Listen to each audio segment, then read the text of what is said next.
Justice segment tonight. New reports that Donald Trump Jr. communicated with WikiLeaks via Twitter direct message during the presidential campaign. The messages are short, with a pattern of WikiLeaks requesting something and then Donald Trump Jr. being mostly dismissive. Democrats are, of course, continuing their assault on the Trump administration by claiming this proves collusion between Trump and Russia. But is this really the smoking gun Democrats want it to be? With me now, former Pentagon spokesperson J.D. Gordon. J.D., good to see you. Great to see you, Liz. All right, J.D., I want to talk about two stories, Don Jr. and WikiLeaks, and then Attorney General Jeff Sessions. Let's start with the WikiLeaks direct messages. I want to put these up on the screen. Don Jr. released these on Twitter himself after these allegations came out. J.D., is there a smoking gun in these Twitter messages somewhere that I don't see? No, not at all. And you know what? Don Jr. was not on the ballot last time I checked. Carter Page was not on the ballot. George Papadopoulos was not on the ballot. Who was on the ballot? Hillary Clinton. And she was actually engaged in illegal behavior.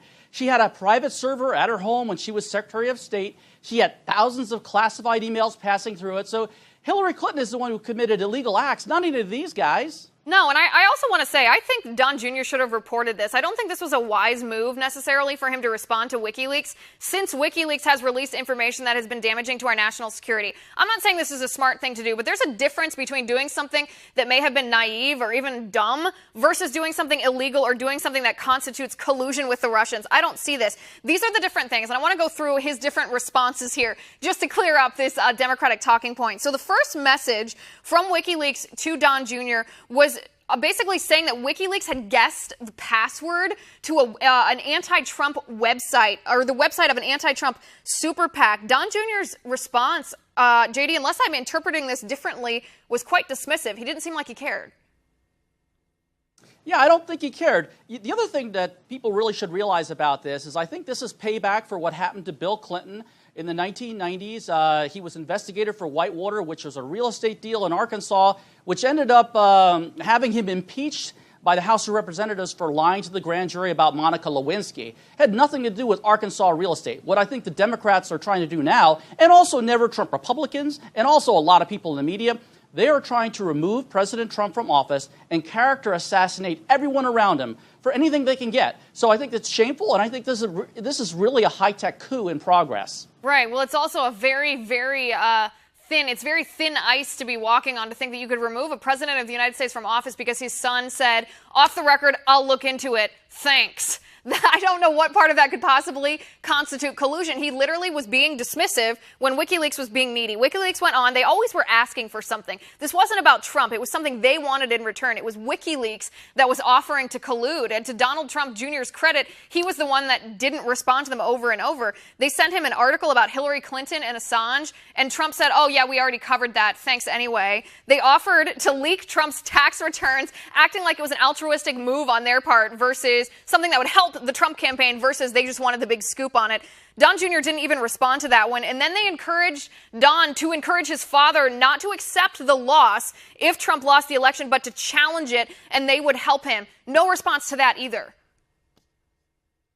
Liz, this is all just silliness. This is cooked up by the Democrats to try to hurt President Trump and hurt everybody around him, including me. I was the national security advisor on the campaign, the only full-time national security advisor on the campaign. I worked about 100 hours a week. I just had a column in USA Today this week where I talked about the Trump campaign being so disorganized to collude. We couldn't even collude amongst ourselves. So a lot of the media are trying to portray this, and the Democrats in Congress are trying to portray this as something like all the president's men and some nefarious plot with the Russians. It was really more like the film Burn After Reading, a comedy of errors, and the Democrats are just going after everybody they can and embellishing to high heaven. There's a bunch of Joe McCarthys running around in Congress right now. Guess what? Joe McCarthy in the 1950s was eventually censured by the Senate, and he drank himself to death when he was 48. I think we're going to see repeats of that in Washington. Well, the drama is certainly of equal proportion, it seems like. JD, let me ask you about this. So you and I talked a couple of weeks ago about, you gave us a minute-by-minute play of that infamous National Security Advisory meeting where George Papadopoulos offered to the group to facilitate a meeting between President Trump and Vladimir Putin. You said that Attorney General Jeff Sessions shut him down. Then later on at a breakfast, you shut him down when Papadopoulos offered again. Attorney General Sessions was asked about this very meeting in Congress this week. This is what he responded. No recollection of this meeting until I saw these news reports. I do now recall that the March 2016 meeting at the Trump Hotel that Mr. Papadopoulos attended, but I have no clear recollection of the details of what he said at that meeting. After reading his account, and to the best of my recollection, I believe that I wanted to make clear to him that he was not authorized to represent the campaign with the Russian government or any other foreign government for that matter. All right, JD, what do you think of this? I mean, does Attorney General Sessions' comment saying that he doesn't recall, he doesn't remember even shutting this down, does that contradict your version of this story? The Attorney General is exactly right, and I know because I was sitting between him and Papadopoulos. So this is all blown out of proportion by the Democrats. It's the gotcha game of the century. Why would Senator Sessions remember what somebody like Papadopoulos said when the senator had thousands of people telling him things during the campaign? We were short on sleep. There was a lot of travel involved, especially by people like Senator Sessions. Why is he going to remember anything Papadopoulos said? But the Attorney General is right. He did shut him down. I remember it clear as day because I was sitting right between them. And the Attorney General can barely even remember how to pronounce Papadopoulos' name, so I guess that does back up his story just a little bit. JD, thanks for coming on the show. I appreciate it. Sign-ups for Obamacare health plans are actually running more than 45% ahead of last year's pace, despite less funding for promotion or general support from the administration. The Centers for Medicare and Medicaid Services says nearly 1.5 million consumers had picked a plan by last Saturday, compared to just more than 1 million during the early days of open enrollment last year. So what would actually happen if Senate Republicans are able to get rid of the Obamacare individual mandate? Correspondent Peter Ducey takes a look. Committee will come to order. Senate Republicans are about to try to do something they couldn't this summer, repeal Obamacare's individual mandate. And Democrats are furious.